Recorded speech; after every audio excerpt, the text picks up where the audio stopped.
கிறிஸ்துவுக்குள் மிகவும் பிரியமானவர்களே, இந்த நாளிலே வேதாகமத்தின் வார்த்தைகள் வழியாக உங்களை சந்திப்பதிலே மிகுந்த மகிழ்ச்சி அடைகிறோம். இந்த பகுதியிலே நாம் பேச இருக்கிற வார்த்தையானது விசுவாசம். இன்றைக்கு எங்கு பார்த்தாலும் இந்த சோஷியல் மீடியா வழியாக நிறைய தேவனுடைய செய்திகளை நாம் கேட்கிறோம். இன்றைக்கு நான் உங்களுக்கு அடிப்படையான சில காரியங்களை சொல்ல வேண்டும் என்று ஆசைப்படுகிறேன். அதற்காக தான் அடிப்படை ஆதார சத்தியமாகிய விசுவாசத்தை குறித்து இன்றைக்கு நாம் இங்கே காணப்போகிறோம். நாம் வாசிக்கும்படியாக தெரிந்து கொள்ளப்பட்ட வேத பகுதி யோவான் எழுதின சுவிசேஷம் 3ஆம் அதிகாரம் 16ஆம் வசனம். எல்லாருக்கும் தெரிந்த ஒரு பகுதி. தேவன் தம்முடைய ஒரே பேரான குமாரனை விசுவாசிக்கிறவன் எவனோ அவன் கெட்டு போகாமல் நித்திய ஜீவனை அடையும்படிக்கு அவரை தந்தருளி இவ்வளவாய் உலகத்தில் அன்பு கூர்ந்தார். இங்கே நாம் பார்க்கிற ஒரு காரியம் என்னவென்று சொன்னால், தேவன், பிதாவாகிய தேவன், அவர் அனுப்பின தம்முடைய குமாரனாகிய இயேசு கிறிஸ்துவை யார் விசுவாசிக்கிறார்களோ அவர்கள் நித்திய ஜீவனை அடையும்படி அந்த குமாரனை தந்தருளி நம்மீது அன்பு வைத்ததாக சொல்லப்பட்டிருக்கிறது. 3 பகுதிகளாக பிரித்தால், ஒன்று நமக்கு விசுவாசம் வேண்டும். யார் மேலே என்றால் அனுப்பப்பட்ட தேவ குமாரனாகிய இயேசு மீது. அதை கொடுத்து நம்மிடத்தில் அன்பு கூர்ந்தவர் யார் என்று பார்த்தால் பிதாவாகிய தேவன். விசுவாசம் என்பது எல்லாருக்கும் தெரியும். எல்லாவற்றையும் நாம் விசுவாசிப்போம். நமக்கு ஏதாகிலும் காரியம் நடக்க வேண்டும் என்றால் நாம் விசுவாசத்தோடு ஜெபிப்போம். ஏதாவது பயத்துக்குரிய காரியங்கள் வந்துவிட்டால் விசுவாசத்தோடு இருக்க வேண்டும் என்று நமக்கு சொல்லிக் கொடுப்பார்கள். நாம் விசுவாசத்தோடு இருப்போம். ஜெயம் கொண்ட பிறகு அதில் நாம் சாட்சி கூட சொல்லுவோம். இப்படி எல்லாவற்றுக்கும் அடிப்படை விசுவாசம். ஆனால் இந்த விசுவாசம் தேவன் எதற்காக நமக்கு கற்றுக் கொடுக்கிறார் என்று சொன்னால், நித்திய ஜீவனை நாம் அடையும்படி. நித்திய ஜீவன் என்றால் அழிவில்லாத ஒரு வாழ்வு. அந்த அழிவில்லாத அந்த வாழ்வு இந்த உலகத்தில் இருக்கிறதே இல்லை. அழிவில்லாத வாழ்வு இந்த உலகத்தை விட்டு நாம் எடுத்துக்கொள்ளப்பட்ட பிறகு கொடுக்கப்படுகிற தேவனுடைய சித்தத்தின்படியான ஒரு வாழ்வு. ஆக விசுவாசத்தினுடைய அடிப்படை பலன் என்னவென்றால் நமக்கு கிடைக்க போகின்ற நித்திய ஜீவன். அதற்கு நாம் கர்த்தராகிய இயேசு கிறிஸ்துவை விசுவாசிக்க வேண்டும். 1 பேதுரு 1ஆம் அதிகாரம் 9ஆம் வசனத்தில் பேதுரு இவ்விதமாக குறிப்பிடுகிறார். உங்கள் விசுவாசத்தின் பலனாகிய ஆத்தும ரட்சிப்பை அடைகிறீர்கள். பாருங்கள், இங்கே நாம் பார்க்கிறோம் விசுவாசத்திற்கு பலன் ஆத்தும ரட்சிப்பு. ஆத்தும ரட்சிப்பு அடைகிறவர்கள் இயேசு கிறிஸ்துவின் வழியாக, அவருடைய பிதாவுடைய கிருபையின் வழியாக, தேவனுடைய அன்பின் வழியாக நாம் ஆத்தும ரட்சிப்பை அடைந்து நித்திய ஜீவனுக்குள்ளே போகிறோம். விசுவாசத்தை பல பேர் பலவிதமாக எடுத்துக் கொள்கிறார்கள். அவர்களை குறை சொல்வதற்காக இந்த காரியத்தை நான் சொல்லவில்லை. அடிப்படை ஆதாரிய சத்தியத்தை சொல்ல வேண்டும் என்கிற ஒரு ஆவலோடு இதை நான் சொல்லுகிறேன். வேதாகமத்திலே 2 பகுதிகளிலே விசுவாசத்தை வெவ்வேறு விதமாக பேசப்பட்டிருக்கிறது. ஒன்று தீத்து 1ஆம் அதிகாரம் 1ஆம் வசனத்திலே நாம் இவ்விதமாக படிக்கிறோம். தேவனுடைய ஊழியக்காரனும் இயேசு கிறிஸ்துவினுடைய அப்போஸ்தலனுமாகிய பவுல் பொதுவான விசுவாசத்தின்படி உத்தம குமாரனாகிய தீத்துவுக்கு எழுதுகிறதாவது. இங்கே அவர் குறிப்பிடுகிற ஒரு வார்த்தை என்னவென்றால், பொதுவான விசுவாசத்தின்படி, காமன் ஃபெய்த். அப்போ விசுவாசம் எல்லாருக்குள்ளும் இருக்கும். விசுவாசத்தில் பல பேருக்கு பலவிதமான ஒரு அடிப்படையாக நம்பிக்கை கொண்டிருப்பார்கள். ஆனால் இந்த விசுவாசத்தை குறித்து யூதா 20ஆம் வசனத்துல இப்படியாக எழுதப்பட்டிருக்கிறது, நீங்களும் பிரியமானவர்களே, உங்கள் மகா பரிசுத்தமான விசுவாசத்தின் மேல் உங்களை உறுதிப்படுத்திக் கொண்டு பரிசுத்த ஆவிக்குள் ஜெபம் பண்ணி, அடுத்தபடியாக தேவனுடைய அன்பிலே உங்களை காத்துக்கொண்டு நித்திய ஜீவனுக்கு ஏதுவாக நம்முடைய கர்த்தராகிய இயேசு கிறிஸ்துவினுடைய இரக்கத்தை பெற காத்திருங்கள். இங்கே கூட நீங்கள் பார்ப்பீர்கள் என்று சொன்னால், தீத்து 1ஆம் அதிகாரம் 1ஆம் வசனத்தில் பொதுவான விசுவாசத்தின்படி உத்தம குமாரனாகிய பவுலுக்கு அவர் கடிதம் எழுதுகிறார். ஆனால் யூதா எழுதும் பொழுது, நீங்களோ பிரியமானவர்களே, உங்கள் மகா பரிசுத்த விசுவாசத்தின் மேல் உங்களை உறுதிப்படுத்திக் கொண்டு பரிசுத்த ஆவிக்குள் ஜெபம் பண்ணி தேவனுடைய அன்பினாலே உங்களை காத்துக்கொண்டு நித்திய ஜீவனுக்கு ஏதுவாக நம்முடைய கர்த்தராகிய இயேசு கிறிஸ்துவின் இரக்கத்தை பெற காத்திருங்கள் என்று சொல்லுகிறார். அங்கே கூட விசுவாசம் எங்கே அழைத்துக் கொண்டு போகிறது என்று யூதா வெளிப்படுத்துகிறார் என்றால் நித்திய ஜீவனை குறித்து தான் சொல்லப்பட்டிருக்கிறது. ஆகவே விசுவாசம் எத்தனை வகை இருந்தாலும், விசுவாசத்திலே நாம் அநேக காரியங்களை பெற்றிருந்தாலும், விசுவாசத்திலே நாம் வல்லமையான சாட்சி உள்ளவர்களாக விளங்கி இருந்தாலும், விசுவாசத்திலே முதிர்ந்தவர்களாக தேறினவர்களாக பெயர் பெற்றவர்களாக இருந்தாலும் கூட அந்த விசுவாசம் எதற்கு பயன்படுகிறது என்று சொன்னால் நித்திய ஜீவனுக்காக பயன்படுகிறது. எங்கு விசுவாசம் வீணாய் போகிறது, ஒரு மனிதனுக்கு விசுவாசம் வீணாய் போகிறதுக்கு வாய்ப்பு இருக்கிறதா என்றால் வேதம் சொல்லுகிறது விசுவாசம் வீணாய் போவதற்கு வாய்ப்பு இருக்கிறது என்று சொல்லுகிறது. நாம் அதை படித்து பார்ப்போம். 1 கொரிந்தியர் 15ஆம் அதிகாரம் 13ஆம் வசனத்தை நாம் வாசித்து பார்க்கும் பொழுது, மரித்தோரின் உயிர்த்தெழுதல் இல்லாவிட்டால் கிறிஸ்துவும் எழுந்திருக்கவில்லையே, கிறிஸ்து எழுந்திருக்கவில்லை என்றால் எங்கள் பிரசங்கமும் விருதா, உங்கள் விசுவாசமும் விருதா. அப்போ விசுவாசம் ஒரு இடத்திலே வீணாய் போகிறது, விருதாவாய் போகிறது. எந்த இடத்துல வீணாய் போகிறது? மரித்தோரின் உயிர்த்தெழுதல் இல்லை என்று சொன்னார். இந்த 1 கொரிந்தியர் 15ஆம் அதிகாரம் முழுவதுமே உயிர்த்தெழுதலை பற்றி பேசப்பட்டிருக்கிற ஒரு வார்த்தையானது. அப்போ உயிர்த்தெழுதல் எதற்காக என்று சொன்னால், கர்த்தராகிய இயேசு கிறிஸ்து மரணத்தை பரிகரித்து ஜீவனையும் அழியாமையும் சுவிசேஷத்தினாலே வெளியரங்கமாக்கி அதை விசுவாசிக்கிறவர்கள் யாரோ அவர்களுக்கு நித்திய ஜீவனை அளிக்கிறார் என்று நாம் புரிந்து கொள்கிறோம். அப்படியானால் மரித்தோரின் உயிர்த்தெழுதல் பற்றியதான ஒரு விசுவாசம் நமக்கு இராமல் மற்ற காரியத்திலே நமக்கு அதிகமான விசுவாசம் இருந்து அந்த விசுவாசத்திலே நாம் நிறைய காரியங்களை பெற்று விசுவாசத்திலே ஜெபித்து கூட நாம் வாங்கி இருந்தாலும் நித்திய ஜீவனுக்கு ஏதுவாக அந்த விசுவாசத்தை நாம் தேவனுடைய அன்போடு கூட இயேசு கிறிஸ்துடைய இரக்கத்தை பெற காத்திராமல் போனோம் என்று சொன்னால் அந்த விசுவாசம் அங்கே வீணாய் போகிறது. ஆபிரகாம் தேவனை விசுவாசித்தார், அது அவனுக்கு நீதியாக எண்ணப்பட்டது என்று படிக்கிறோம். இன்னொரு விஷயத்தை நாம் படித்தாக வேண்டும்.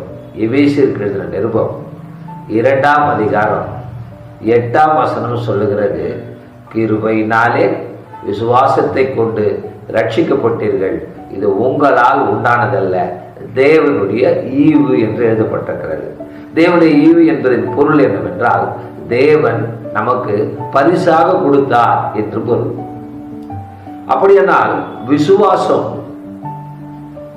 எப்படி பலன் பெறுகிறது என்று சொன்னால், விசுவாசம் வைக்கிறவனுக்கு தேவனுடைய கிருபை வருகிறது.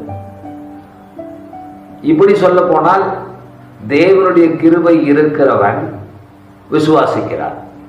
எதை விசுவாசிக்கிறான்?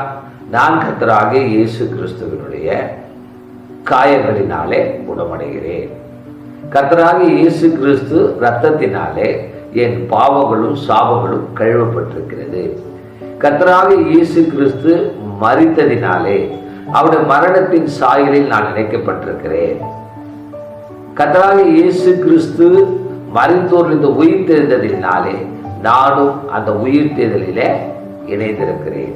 எப்படி? விசுவாசம் உள்ளவனாகி ஞானஸ்நானம் பெற்றவன் ரட்சிக்கப்படுவான். மார்க் 16:16 அப்படி படிக்கிறோம். விசுவாசம் இல்லாதவனும் ஆக்கினைக்குள்ளாக தீர்க்கப்படுவான். அப்படியானால் அடிப்படை சத்தியம் என்ன? விசுவாசம் என்பது நித்திய ஜீவனுக்கு ஏதுவானது என்று யூதா வெளிப்படுத்துகிறது போல, கர்த்தராகிய இயேசு கிறிஸ்து யோவான் 3:14 வெளிப்படுத்துகிறது போல, நாம் விசுவாசத்தை நித்திய ஜீவனுக்கு ஏதுவாக காத்துக்கொள்ள வேண்டும். அப்படியானால் இன்றைக்கு நிறைய சாட்சிகளை நாம் கேட்கிறோம். சோசியல் மீடியாவிலே நாம் நிறைய சாட்சிகளை கேட்கிறோம். நான் விசுவாசத்தினாலே இதை பெற்றுக்கொண்டேன், விசுவாசத்தினாலே என் மகளுக்கு நல்ல திருமணம் நடந்தது, விசுவாசத்தினாலே என்னுடைய மகனுக்கு கேன்சர் வியாதி குணமடைந்தது, விசுவாசத்தினாலே நல்ல பலன் கிடைத்தது, நாங்கள் ஒரு தொழிலுக்காக ஜெபித்தோம், இப்படிலாம் கிடைத்தது என்று பேசுகிறார்கள். இதெல்லாம் விசுவாசத்தில் கிடைப்பதுதான். ஆனால் விசுவாசத்தின் பலன் அது அல்ல. விசுவாசத்தின் பலன் கர்த்தராகிய இயேசு கிறிஸ்து சொன்னது போல நித்திய ஜீவன். இந்த விசுவாசத்துக்குரியவர்கள் எப்படி நித்திய ஜீவனை அடைகிறார்கள், அவர்களுக்கு என்ன பலன் கிடைக்கிறது என்று பார்த்தால், யோவான் 1:12 நாம் வாசிக்கும் பொழுது, அவர் மேல் அவருடைய நாமத்தின் மேல் விசுவாசம் உள்ளவர்களாய் அவரை ஏற்றுக்கொண்டவர்கள் எத்தனை பேர்களோ அத்தனை பேர்களும் தேவனுடைய பிள்ளைகளாகும்படி அவர்களுக்கு அதிகாரம் கொடுத்தார். முதலாவது நித்திய ஜீவனை அடைவதற்காக தேவன் நம்மை ஒரு பிள்ளையாக மாற்றுகிறார். நாம் பிள்ளைகளாவதற்கு வாய்ப்பே கிடையாது. நாம் ஏன் என்று சொன்னால், நாம் புறஜாதிகளாய் இருந்தோம். நாம் இஸ்ரவேலின் காணியாட்சிக்கு புறம்பானவர்களாய் இருந்தோம். வாக்குத்தத்தத்தின் உடன்படிக்கைக்கு அந்நியராய் இருந்தோம், பரதேசிகளாய் இருந்தோம். இந்த உலகத்தின் வழக்கத்தின்படி தேவன் அற்றவர்களாய் இருந்தோம் என்று பவுல் எபேசியருக்கு 2:12 இதை குறிப்பிடுகிறார். என்ற அன்புக்குரியவர்களே, அப்படி இருந்த நம்மை தேவன் கர்த்தராகிய இயேசு கிறிஸ்துவை விசுவாசிப்பதன் மூலமாக, அவருடைய மரணத்தை விசுவாசிப்பதன் மூலமாக அவருடைய பிள்ளைகளாக நம்மை ஏற்றுக்கொள்கிறார். இது எவ்வளவு பெரிய பாக்கியம்! கர்த்தராகிய இயேசு கிறிஸ்து என்பவர் யார்? வானத்தையும் பூமியும் படைத்த சர்வ வல்லமுள்ள ஆண்டவர். அவரை விசுவாசிக்கிறதுனால எனக்கு என்ன பலன் கிடைக்கிறது? அவருக்கு பிள்ளையாகும்படியான ஒரு பாக்கியம் கிடைக்கிறது. நான் அவருடைய பிள்ளை ஆகும்படி நான் முயற்சி செய்வேன் என்றால், முயற்சி செய்வேன் என்று சொன்னால், என்னால் ஒரு காலமும் அவருக்கு பிள்ளையாக முடியாது. ஏனென்று சொன்னால், அவர் கிருபையாக பாவிகளாய், துரோகிகளாய், சத்துருக்களாய், அவரை விசுவாசிக்காதவர்களாய், அடங்காதவர்களாய் இருந்த பொழுது நம்மீது பிதாவாக தேவன் அன்பு வைத்து கர்த்தராகிய இயேசு கிறிஸ்துவை மரணத்திற்குள்ளாக அனுப்பி அவருடைய மரணத்தினாலே நமக்கு ஜீவனையும் அழியாமையும் ஆகிய நித்திய ஜீவனை கொடுத்தார். ஆகவே எனக்கு பிரியமானவர்களே, பிள்ளைகள் என்பவர்கள் யார்? பிள்ளைகள் என்பவர்கள் யார்? சர்வத்திற்கும் சுதந்திரவாளிகள். பிள்ளைகள் என்பவர்கள் யார்? இயேசு கிறிஸ்துவுக்கு உடன் பங்காளிகள். அப்படியானால் கர்த்தராகிய இயேசு கிறிஸ்துவுக்கு பிதாவாகிய தேவன் எந்தெந்த சுதந்திரத்தை வைத்திருக்கிறாரோ அந்த சுதந்திரத்தை நான் இயேசு கிறிஸ்துவிடத்திலே பகிர்ந்து கொள்ளுகிற பங்காளியாக, அவர் பெற்றுக்கொண்ட சுதந்திரத்துக்கு நான் உடன் சுதந்திரமாக்கப்பட்டேன் என்பதுதான் மகா மேன்மை. அப்படி என்றால் இந்த வசனங்கள் எல்லாம் எதை குறிப்பிடுகிறது என்று சொன்னால், நாம் மரித்த பின்பு ஒரு வாழ்க்கை இருக்கிறது. அது கிறிஸ்துவை ஏற்றுக்கொண்டவர்களுக்கு மட்டும்தான். ஏற்றுக்கொண்டவர்களுக்கு அந்த மரித்த பிறகு இருக்கிற வாழ்வுக்கு பெயர் என்ன? அழியாத வாழ்வு, நித்திய ஜீவன். அதற்கு இயேசு கிறிஸ்து என்ன செய்தார்? என்னால் இதுவெல்லாம் செய்ய முடியவில்லையோ அதையெல்லாம் அவர் செய்தார். என் பாவங்களை தொலைத்தார், என் சாபங்களை தொலைத்தார், என்னை பரிசுத்தமாக்கினார், என்னை முன்குறித்தார், நம்மை அழைத்தார், நம்மை நீதிமானாக்கினார், நம்மை மகிமைப்படுத்தினார். இப்படியெல்லாம் பவுல் ரோமருக்கு நிருபம் 8 இதையெல்லாம் எழுதுகிறார். இவ்வளவு காரியங்களை செய்து முடித்த இயேசு கிறிஸ்து அவருடைய பிள்ளையாக, பிதாவுடைய பிள்ளையாக நம்மை மாற்றி தேவனோடு கூட நம்மை ஒப்புரவாக்கி அழியாத ஒரு வாழ்வை கொடுக்கிறார். ஆகவே இந்த உலகத்தில் விசுவாசத்தின் மூலமாய் பெற்றுக்கொண்ட நன்மைகளை குறித்து நாம் அதிகமாய் பெருமை பாராட்டாமல் அதை குறித்து மிகுந்த சந்தோஷப்படாமல் நித்திய ஜீவனை நமக்கு தரப்போகிறார் என்று நாம் சந்தோஷப்படுவோம். விசுவாசம் என்பது நமக்குள் வருகிறது. என்ன விசுவாசிக்க வேண்டும்? கர்த்தராகிய இயேசு கிறிஸ்து ஒருவர் இருக்கிறார். விசுவாசம் இல்லாமல் தேவனுக்கு பிரியமாய் இருப்பது கூடாத காரியம். ஏனெனில் தேவன் ஒருவர் உண்டென்றும் அவர் தம்மை தேடுகளுக்கு பலன் அளிக்கிறவர் என்றும் விசுவாசிக்க வேண்டும். என்ன பலன் அளிக்கிறார்? நித்திய ஜீவனாகிய பலனை நமக்கு தருகிறார்.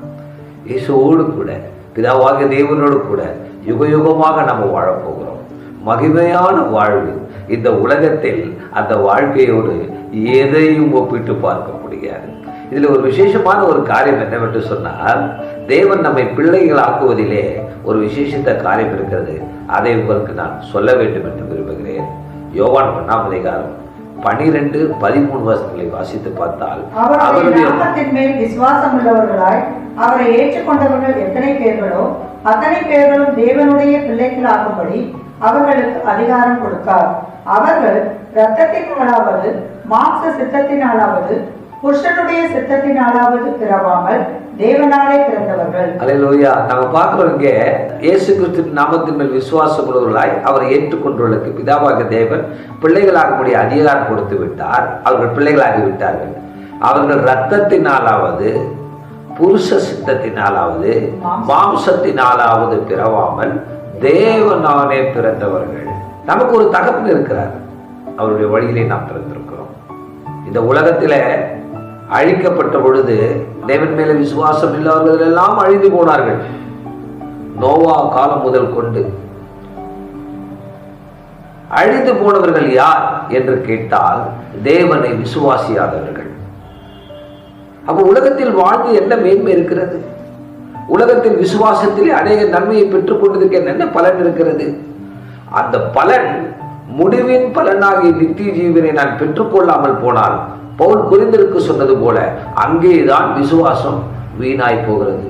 நான் விசுவாசத்தை நாம் இன்னும் கூட 1 கொரிந்தியர் 13 நாம் வாசிக்கிறோம். விசுவாசத்தை குறித்து சரீரத்தை சுட்டெரிக்கப்படுவதற்கு ஒப்பு கொடுத்தால், அங்க விசுவாசத்தை குறித்து ஒரு வசனம் சொல்லப்பட்டிருக்கிறது.